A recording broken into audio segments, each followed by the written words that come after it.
Evening.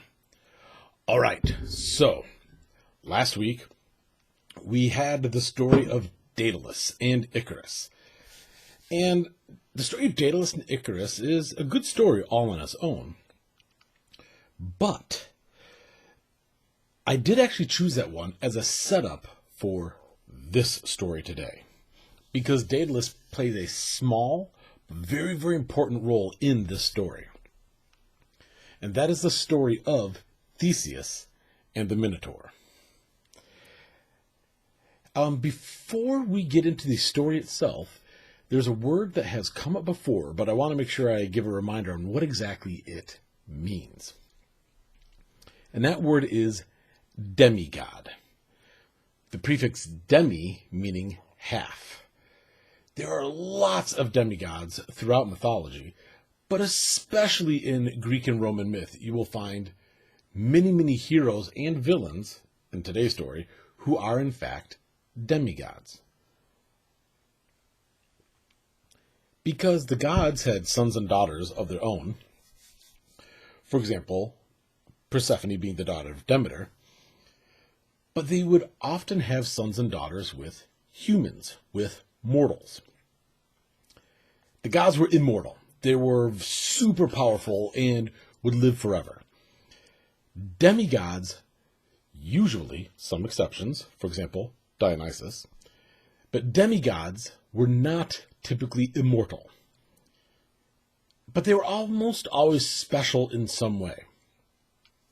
The way I like to look at it is I like to compare them to the Justice League. In the Justice League, you have heroes with all sorts of levels of power. Some are super powerful, like Superman or Martian Manhunter. Some are definitely powerful, but not up at that level. For example, your Flashes and your Green Lanterns. And then you have some demigods that are special, but not necessarily super powered, so to speak. For example, Batman. The idea of demigods is that they had some sort of Olympian or other godly blood or titanic blood running through their veins that gave them something special, something extra. Some were very extra, like Heracles.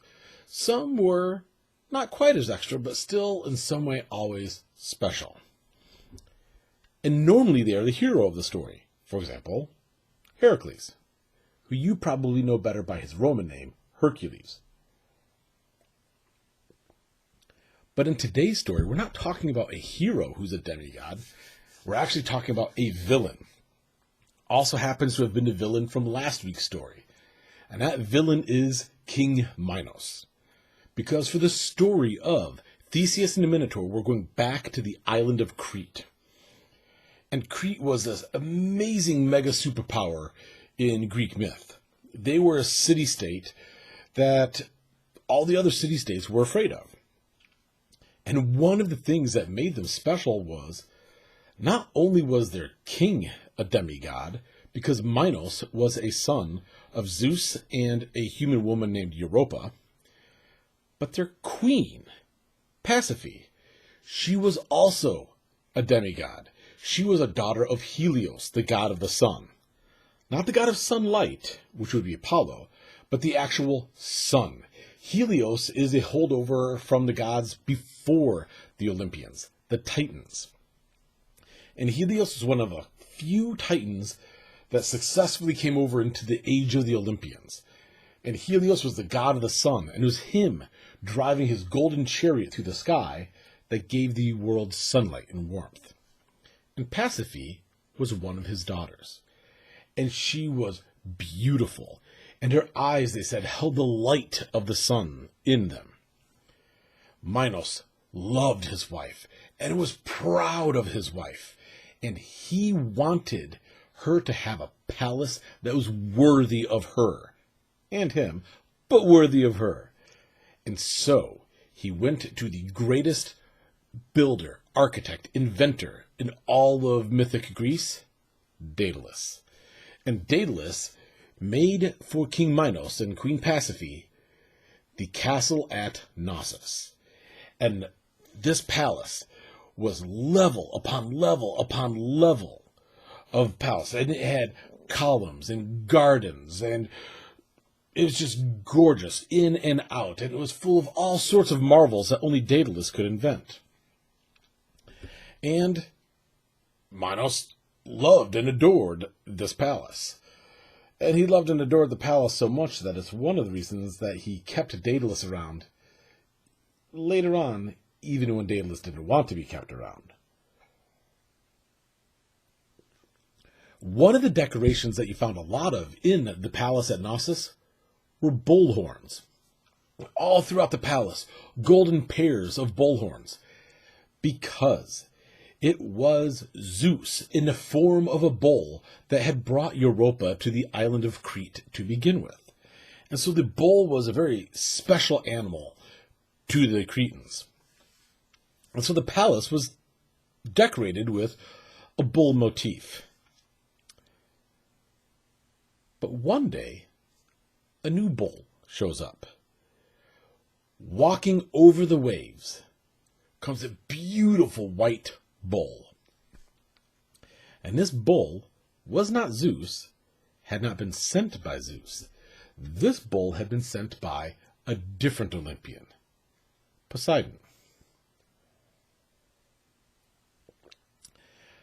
Because Poseidon, one of the themes that comes up over and over again for Poseidon is jealousy. He felt like he didn't get his due in worship from the mortals. The city of Athens, he thought should have been his city. It should have been Poseidonus, not Athens. But he lost his competition to Athena, so dedicated to Athena, not to Poseidon. And Poseidon looks at this powerful island nation, literally surrounded by his kingdom of water, and he thinks this island should be giving special homage to him, not his brother Zeus. So what does he do? Well, they like bulls so much, I will send them a bull. And so he sent this beautiful white bull walking over the tops of the waves to the island of Crete. And it walked right up to the courtyards of the palace at Knossus. And Poseidon sent a message to King Minos that this beautiful, special, magical bull was to be sacrificed, destroyed, in Poseidon's name. I give you this wonderful gift. You honor me by giving the gift back. But there was a hitch. There was a glitch. And that glitch was Pasiphae. Because Pasiphae looked at that amazing, beautiful white bull, and she became infatuated with it. She became obsessed with it. And in fact, she was so obsessed with it that she went to Daedalus and asked him to create her something that would let her get closer to the bull. And so sure enough, he did. He created a fake bull, cow, that would let her get close to this godly bull, this magical bull that Poseidon had sent. And in the disguise of a cow, she was able to get as close as possible to this magic bull that had been sent by Poseidon. And Minos, loving his wife Pasiphae, couldn't bring himself to make her unhappy by sacrificing the bull. So, he didn't. I mean, it's understandable why he wouldn't, because after all, it's not like the Greek gods were famous for wreaking horrible vengeance upon any mortal that disappointed them in any way. That is sarcasm, in case you weren't picking up on it. So yeah, Poseidon got mad. Poseidon got really, really, really mad. And this beautiful magical bull went berserk, stampeded across the entire island, smashing houses, killing the people of Crete, just utter destruction everywhere it went. Until finally, the Greek hero Heracles showed up and subdued the bull as one of his labors. But that is a completely separate story. That was one level of Poseidon's punishment. He punished Minos by wreaking destruction upon his kingdom. But Poseidon was mad at Pasiphae, too. She should have known better. And so, Pasiphae had a child. Now, normally that would be a wonderful thing for a king and a queen. They all want a child, someone to inherit the kingdom. And the child of two demigods would have been expected to be an amazing child indeed. And this child was something indeed, but I don't think amazing was the right word. Because Poseidon had thought, "You like the bull I sent so much? Wonderful. I will bless you." And what he blessed Pasiphae with was that when her child was born, it was part human and part bull. And traditionally, the way it is depicted is that from the waist down, human. I'm sorry, from the neck down, human. But from the shoulder, neck up, bull. And this child grew rapidly, like many demigods did. And it grew big, and it grew strong, and it grew vicious. And this child was named the Minotaur, Minos' bull. And it was out of control. It was as bad as the magical bull that had been sent in the first place by Poseidon. But they couldn't just have a hero kill the Minotaur. It was their child. And you did not kill your child in Greek myth, even if your child was a monster. Bad, bad, bad things happened. So, they couldn't kill the child. They couldn't get rid of the child. So, Minos went to Daedalus again and asked for Daedalus to build a prison that could hold the child, could hold the Minotaur. And so Daedalus built the Labyrinth. And the Labyrinth was an endless series of hallways and small rooms and hidden corners that twisted and turned and doubled back on itself until nobody who went into the Labyrinth could ever find their way out. And Minos and Pasiphae set their child, the Minotaur, loose in the Labyrinth. And the Labyrinth, underneath the palace at Knossus, became the home of the Minotaur.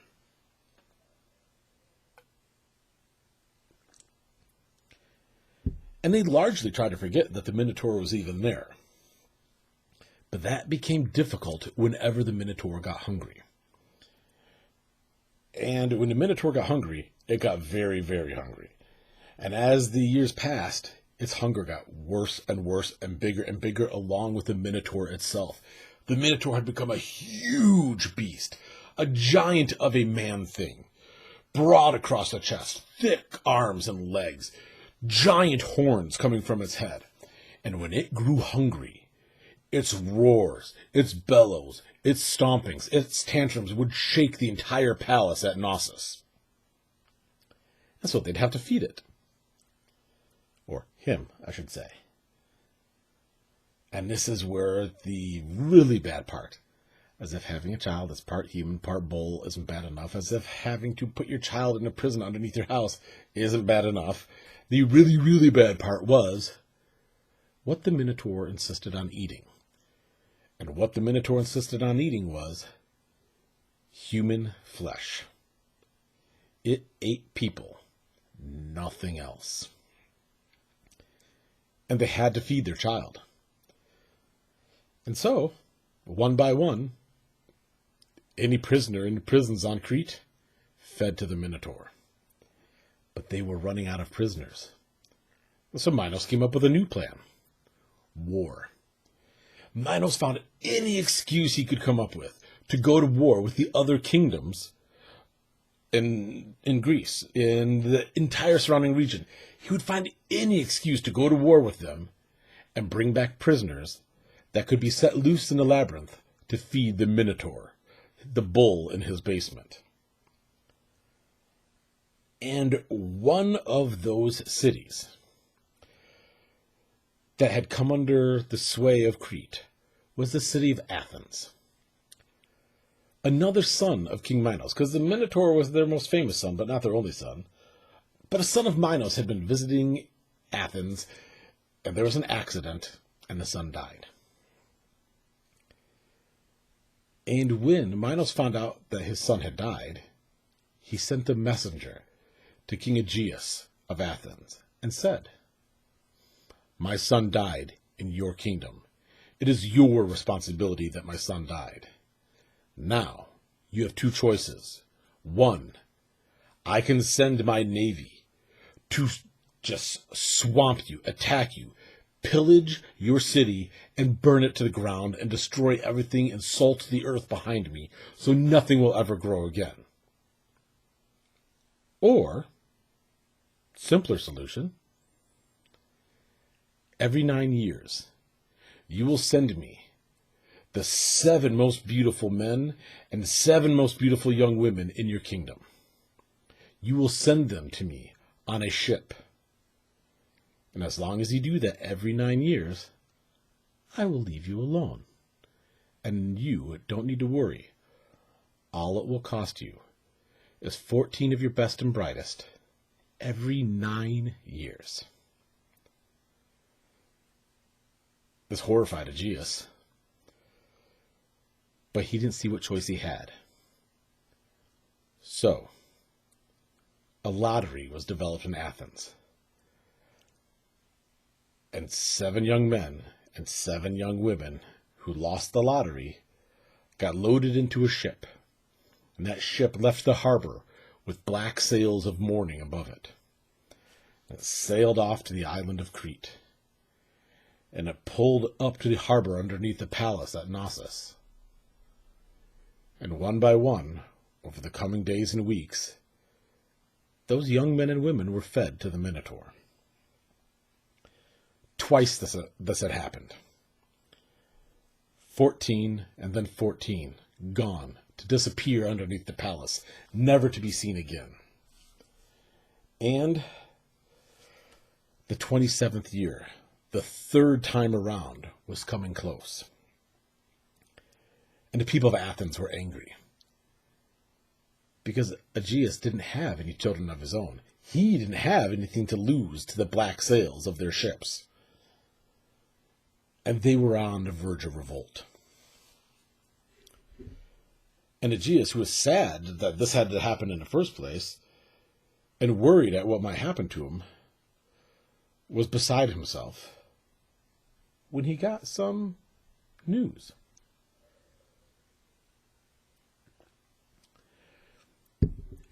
A new young hero was making a name for himself. And that young hero's name was Theseus. And this new young hero, Theseus, was making his way towards Athens. And every monster, every bandit, every highwayman along the way was coming to a bad end at Theseus' hand. He was kicking butt and taking names, and he was heading straight towards Athens. Now, having a great hero arrive at your city seemed like a good thing to begin with. The entire population was happy to hear that this great hero, Theseus, was on his way. But Aegeus was happy for another reason.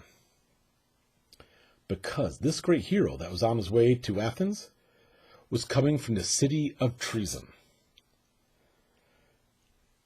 And that name caught Aegeus' ear, because when he was younger, he had spent some time in Treason. And when he was there, he had secretly married. He had had a wife. And before he left Treason, he had taken his own sword and his pair of golden sandals, and he had rolled back a giant boulder and hid his sword and sandals underneath before rolling the boulder back on top of them, and telling his secret wife, "The day our son can retrieve my sword and sandals and bring them to me is the day that he will be worthy to be my heir." And Aegeus wondered if that might not be who was coming to Athens. And sure enough, word came that Theseus had arrived at the gates of the city and was walking to the palace. And when Aegeus went to meet him at the gates, he recognized the sword, he recognized the golden sandals, and he welcomed Theseus with open arms, grabbed him in the biggest, strongest hug, and said, "My son, my heir, you are here." Aegeus rejoiced. Theseus rejoiced. The people of Athens rejoiced. Their king had an heir. And there was a great feast. But during the feast, people grew quiet, and they grew sad. And Theseus demanded to know why, at this party in his honor, everyone all of a sudden was so sad. And that's when Aegeus had to let his son know that in the morning, the black sails would be raised, and the ship would leave harbor, with 14 of their best and brightest in its hold. And Theseus asked for more details, and he realized what was happening, that his father's kingdom, his kingdom of Athens, was being tormented this way by Minos. He refused to have anything to do with it. Or I should say, he refused to have anything to do with it going forward in the future. And he demanded to take the place of one of those 7 young men in the hold of that ship. Aegeus begged him not to. He had finally met his son. He had an heir, and he did not want to lose it. Aegeus was getting older, and he wanted to leave his kingdom in the hands of this great hero, his son. But Theseus said, what kind of king would I be if I let this go on when I thought I could stop it? And so Theseus boarded the ship, and he promised Aegeus, I will put a stop to this. I'm not going as a sacrifice.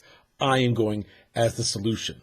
And when this ship returns, it will be sailing under snow-white sails, not black sails. And you will know that your son has returned, and your kingdom will no longer send its sons and daughters off to the slaughter of Minos' bull. So Theseus sailed off with the other sacrifices. And they sailed across the sea, and they reached the island of Crete. They were marched up to the palace at Knossus, and King Minos and Queen Pasiphae and many others had gathered to see the arrival of the tribute. And one of those that had come to watch the arrival of the tribute was their daughter, Princess Ariadne. And Ariadne saw Theseus, and she fell madly in love. And that night, she snuck down into the dungeon where the tributes were being held prisoner, and she tried to set Theseus free. And he said, no, I cannot let you set me free. I cannot abandon my countrymen. These men and women are under my protection. I have to try to stop this.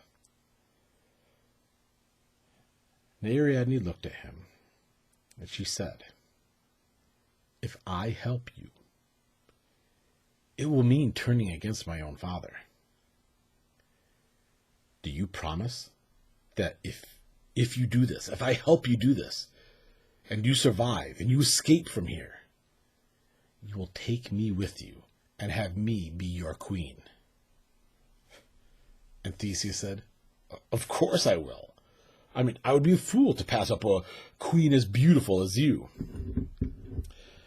And so,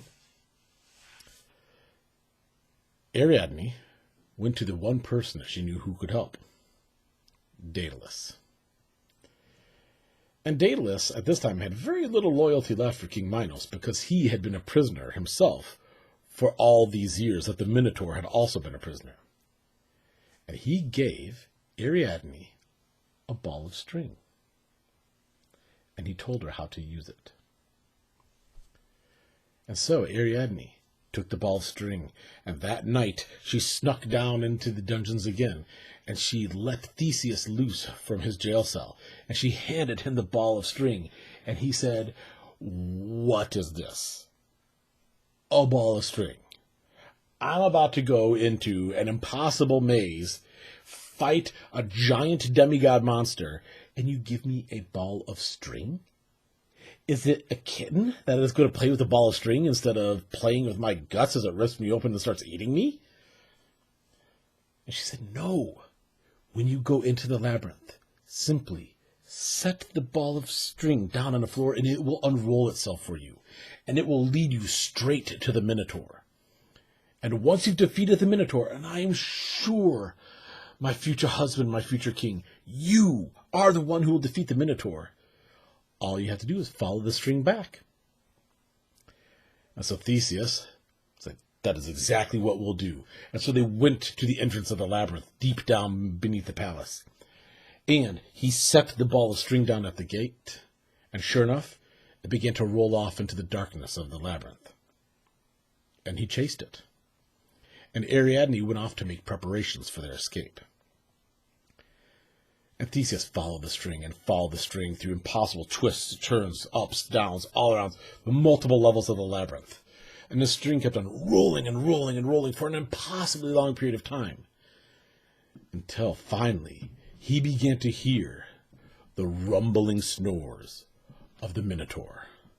Luckily for Theseus, not only had the magical string brought him to the Minotaur was asleep. And he snuck around the corner, and he found the Minotaur in his favorite chamber of the labyrinth, surrounded by the broken and shattered bones of all the men and women who had come before him. And Theseus grabbed a thick, heavy bone and jumped at the Minotaur. And it awoke with a roar, and it thrashed, and it attacked, and the two of them back and forth. But Theseus was so powerfully strong, and the Minotaur so taken by surprise, that Theseus was able to slay the Minotaur with his bare hands. And once Minos' bull was dead, Theseus followed the string back out of the labyrinth to find Ariadne waiting for him. And Ariadne grabbed him by the hand, and he ran back to the dungeons, and they let loose the other tributes, and all of them ran down to the harbor together, and they boarded the Athenian ship, which was still waiting there. And Ariadne said, we must get to sea as fast as we can. And Theseus pulled out and said, oh, but the other ships, they will catch us. And she said, no, I've had the few men loyal to me working while you were in the labyrinth, and they have bored holes in the bottoms of each of my father's ships, and all of his ships are, as we speak, slowly sinking. And Theseus said, well then, we don't have too much to worry about, because once we get out to sea, they can't chase us. What are they going to come after us, in rowboats? And she said, it's not the ships that we need to worry about now.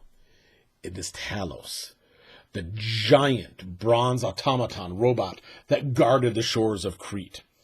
And she said, once the alarm comes up, Talos will come for us. And he cannot come out to sea and swim, but he can launch boulders amazing distances, and they will crush our ship. And if any of your men manage to make it back to shore, he will have thrown himself into a bonfire and heated up his giant bronze body, and he will crush them in his burning embrace. And Theseus nodded his head and said, yep, we need to get moving fast. And so he began to shout orders. They must leave immediately. They had no time to tinker. They had no time to plan. They just had to go. And so the ship sailed out of the harbor. And sure enough, Minos had sent men to investigate when he heard the death roars of the Minotaur. And they had followed the string in to the labyrinth and found the Minotaur dead. And I have to say that the men who had to go into the labyrinth to find out were probably very relieved to find that the Minotaur was dead. But Minos was enraged because the Minotaur was his son. And when they went to the prison cells and found all the Athenians had escaped, he flew into a rage. And he sent Talos after them. But sure enough, they had gotten out far enough to see that the boulders that Talos threw at them fell short. And Theseus and Ariadne and all the other Athenians made their escape. And if I stopped there, it'd be a pretty happy ending. But this is a Greek myth, and there are very, very few simple happy endings. First of all, it took them some days to travel back to Athens, and during one of the nights, Theseus heard a whispering in his ear. And that whispering was the god Dionysus. And Dionysus said, "Congratulations, Theseus, future king of Athens. I praise you for what you have achieved here, but you cannot take Ariadne with you. I have decided long ago that she would be my wife. You can't have her. Tomorrow, you will dock your ship on the island, first island that you come to. And when you go ashore to get water and to get supplies, bring Ariadne with you. And I promise she will fall asleep on the shores of the island, and you leave her there for me." And that's exactly what Theseus did. And when Ariadne woke up from her deep nap and saw that not only Theseus, but the entire ship was gone, she was heartbroken and enraged that she had been betrayed. And that's when Dionysus showed up and explained what had happened, and then explained that Ariadne was now his wife. And I don't know how Ariadne felt about this in a moment, but being the wife of a god, there are worse things than that, and the rest of her life was apparently a very happy marriage to Dionysus, and this wasn't a fleeting love of his. He actually, unlike his father Zeus, was committed to her and was quite sad when she died, and in her honor, he took her crown of gems that he'd given her and placed it up in the sky as a constellation. And that's how Ariadne ended, and that was one of the happier endings in the story. One of the other endings is Minos and Daedalus, because when Minos saw what had happened, he knew who had made it possible. And he flew into a rage, and things got worse for Daedalus than ever before. And that is what led to the story last week of the story of Daedalus and Icarus, which begins with Daedalus' imprisonment, moves on to Icarus' death, and ends with the death of Minos himself. Not the happiest of endings. And the sad endings don't stop there. Because in their hurry to escape from Crete, in their hurry to outrun Talos and the few remaining ships, they had gone sailing fast. They had let furl all the sails, except they forgot to change the sails. The sails that they sailed under were the black sails of mourning. And they were the same sails that were still up as they approached the city of Athens. And Aegeus, who for days and days, every day had gone to the cliffs to look out over the sea in the direction of Crete, waiting, hoping for his son to arrive, he was the first to see the ship arriving in the distance. And as it got closer, his worst fears were confirmed, and the ship was sailing under black sails. And he was so filled with grief and heartache that he tossed himself from the cliffs into the sea below. And Theseus made it to shore expecting to be welcomed by his father, only to hear the weeping and crying of the people of Athens as they pulled King Aegeus' body from the water. And Theseus was king, but he had lost his father in the process. And he renamed that sea the Aegean in his father's name. And that is the story of Theseus and the Minotaur. And I don't want to end on that bummer note, so I'm going to tell you one of my favorite things about this story. And one of my favorite things about the story has nothing to do with the story at all. It has to do with my daughter, the one I affectionately refer to as the girl online. She loves the story of Theseus and the Minotaur, so much that one day when she was 4 years old, at night I went into the bedroom because I heard her talking in her sleep. I'm like, "Are you okay? Are you okay? Can you go to sleep, baby?" And she woke up just enough to go, "Theseus killed the Minotaur," and fell back asleep. And it was the funniest thing I had ever seen. And also that same year in 4K, it was her week to do her All About Me week, and she had a poster that she and the missus spent all this time finding great pictures to put on, pictures of family and all of her favorite things. And there's still space left on the poster. And her mom says, you can decorate all the empty space in this poster any way you want. And sure enough, she did. And she took that poster into her 4K classroom. And she described all the family pictures and our pets and all the wonderful favorite things that she had in there. And she also had to explain the picture she had drawn. And the picture that she chose to draw was the Minotaur's Labyrinth. In great detail, including spatters of blood and broken bones. And she explained to her classmates that the little broken bones were the animals that the Minotaur had eaten, and the big broken bones were from all the humans that he had eaten. And her teachers were quite amused by this. I thought it was hilarious. I'm not sure what the parents of the other kids thought when they came home and talked about her All About Me poster. But I hope they got a kick out of it. And if they didn't, oh well, they should learn to appreciate myth more. In the meantime, have a good night.